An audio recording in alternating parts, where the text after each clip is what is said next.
Hi, and welcome to the show. Subscribe at kevinmd.com/podcast and get CME for this episode by clicking on the CME link in the show notes.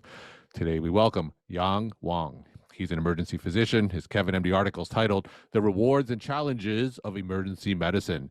Yang, welcome to the show. Thank you. It's great to be here. We'll get into the article in a little bit. First off, briefly share your story and journey. Well, so I'm an emergency medicine doc. I grew up on the East Coast in Maryland. And then after college, I felt medicine was the right choice and didn't really want to pay for it or take a lot of loans out. So I found the Air Force as a way to go through medical school, but also serve. It was a little bit unfortunate, I guess, but also fortunate in many other ways later on that I commissioned out of college about 4 months right before 9/11. So when I was in medical school, I was reading a lot about what was happening overseas and what physicians were expected to do and what they were doing. And I was really looking forward to that. Decided on emergency medicine about a couple years into medical school and did a residency in a civilian hospital. It was in Cleveland at MetroHealth Medical Center and Cleveland Clinic. And then met my wife in medical school. So we both did our residencies in Cleveland. And then afterwards, we decided that we wanted to end up in the Bay Area because she wanted to pursue fellowships. And there was a Air Force base just north of San Francisco, about an hour away. Mm-hmm. So I was stationed there for 4 years, served as an ER doc, deployed a couple of times. And after my service time was up, my wife had found a full-time job here in Oakland with Kaiser. And so we just stayed. We got to the Bay Area in 2009, and we've been here ever since. So we're going to talk about the state of emergency medicine. There's been a lot of discussion on the challenges facing the field, and I'm sure you're aware of the latest match numbers when it comes to emergency medicine. So you talk about the rewards and challenges of the field in your Kevin MD article. So tell us, how did your article come together? It actually came together right after the match. My hospital is affiliated with the Highland Emergency Medicine Program. And so even about a year or two before the match this year, when the workforce study report came out from ASAP forecasting surplus of ER physicians in 2030, we talked about what job prospects were going to be for the current residents. And then sure enough, the match comes out and a lot of places had to scramble to fill their spots.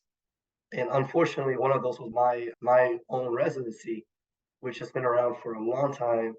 It's a county program, it's well respected. And it was surprising that they were not able to fill all their spots.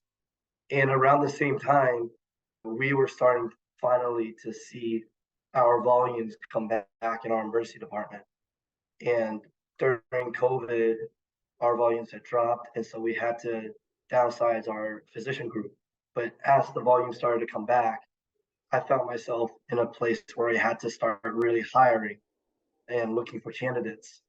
So a combination of less medical students entering emergency medicine, and then my own experience doing recruiting and finding sort of what people were looking for and what they were no longer interested in, kind of is what drove me to come up with what I wrote. One of the things that you mentioned earlier was that it was surprising that your residency couldn't fill this year. Why was it surprising? Did you have no warning or any foreseeable reason why this could happen? I did not. I think Metro has been a staple medical provider for the greater Cleveland area. They have a very well-respected life flight program, a very good trauma burn program, and it's an affiliation with Cleveland Clinic, which is a fantastic institution. And so I guess I just didn't expect these sort of old school, well-established programs to be victims to the match. What are some of your theories and reasons why you think a lot of emergency medicine programs didn't fill this year? I think one there's probably a couple of things that come to mind right away. The first is certainly the pandemic. So this was the 2023 match.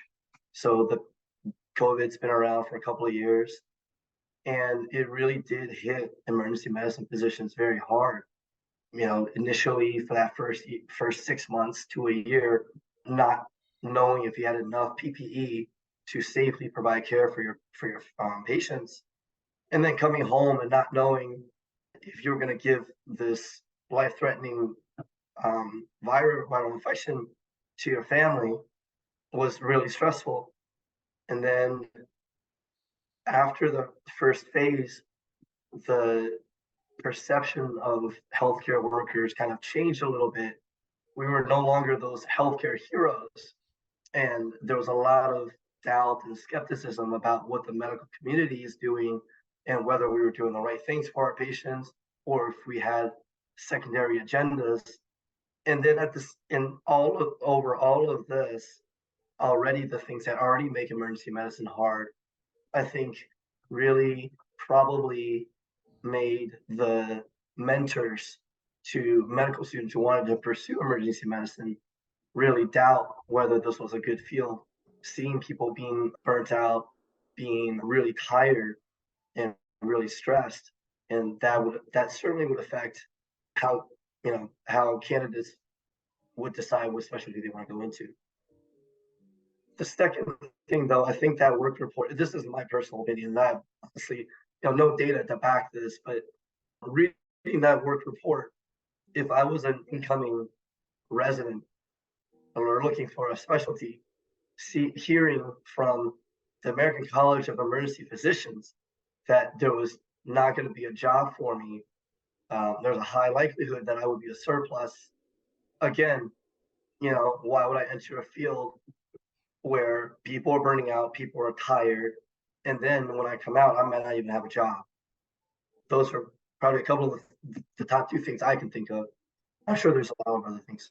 So let's talk about that second point about the job situation of emergency physicians. I know there's a lot of pressure on the field with things like private equity and the fact that a lot of programs are using more non physician practitioners as emergency clinicians.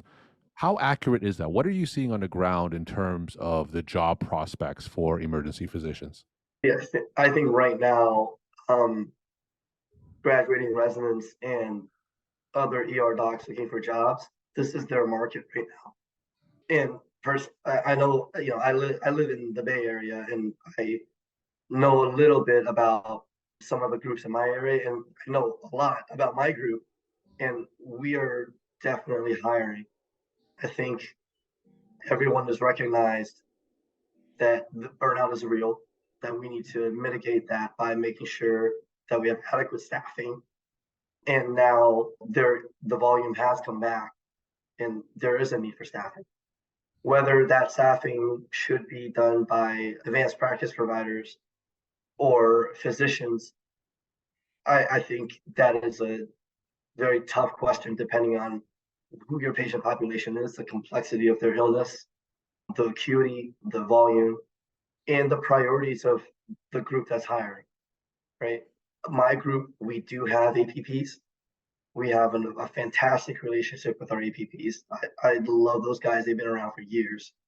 And that being said, they're not physicians, and we recognize that we all have our own different roles in providing care for our community.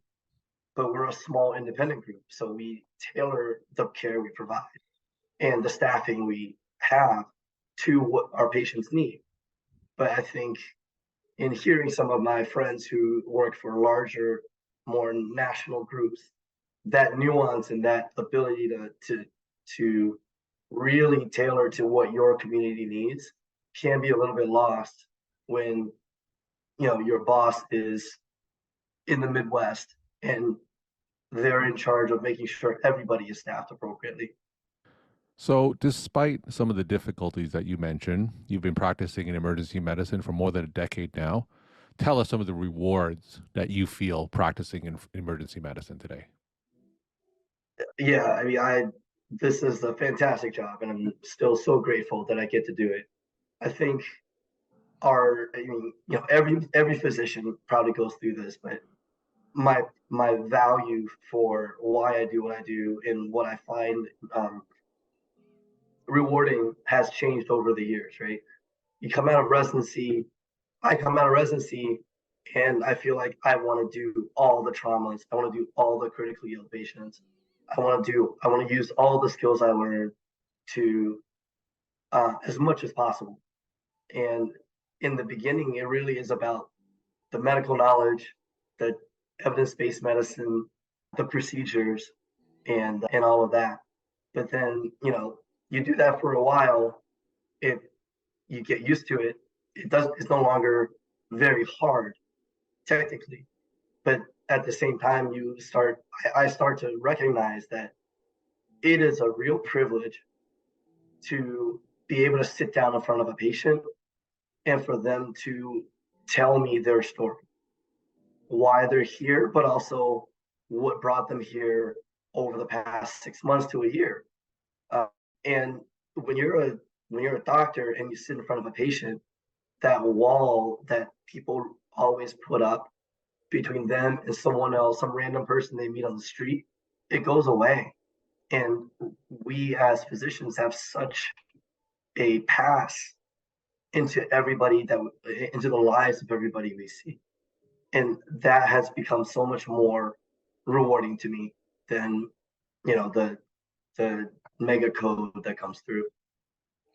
Now, for those medical students who may be listening to us on this particular episode and they're hearing all this negativity around emergency medicine, tell us some of the questions they should ask themselves to really make sure that emergency medicine is the right field for them. So the reason I went into emergency medicine comes from probably the same reason that I found value in the military, and it's service, right? It's providing that that care and giving back to people that I don't know, but is part of my community. And that community can be defined as, the 5 square mile radius I live in, but it could also be defined by people who share a common value, right? That service commitment, though, doesn't necessarily mean that you get thanked on a regular basis for what you do. And I think in emergency medicine, it is hard to find a lot of gratitude from patients and from other doctors. I've said this over and over again to medical students and residents that have come across talking about choosing an emergency medicine career is that you have to be comfortable with not being that doctor that patients always bring gifts to. You have to be comfortable with knowing that you're doing the right thing and that there's an internal validation to what you're doing because it's unlikely that you're going to get a lot of external validation. Patients would come to the ER, most of the time they're scared. It's probably the worst day of their life, or they're at the end of the rope because they don't have anywhere else to access care. And they're probably a little skeptical that you will help them. And so you may not walk away from all your encounters feeling like your patients were really thankful. And so I would tell people that you have to be okay with that you're somebody who is looking to practice medicine not for the accolades, but for the sort of the conviction of the knowledge that you're actually doing the right thing. We're talking to Yang Wang. He's an emergency physician. His Kevin MD article is titled The Rewards and Challenges of Emergency Medicine. Yang, tell us some of your take home messages that you want to leave with the Kevin MD audience. I don't want people to feel disparaged about emergency medicine. There's a lot of talk about burnout, but I want to remind folks who have been practicing as long as I have or longer, but also folks who are just entering the field or considering the field. There are so many wonderful rewards to seeing what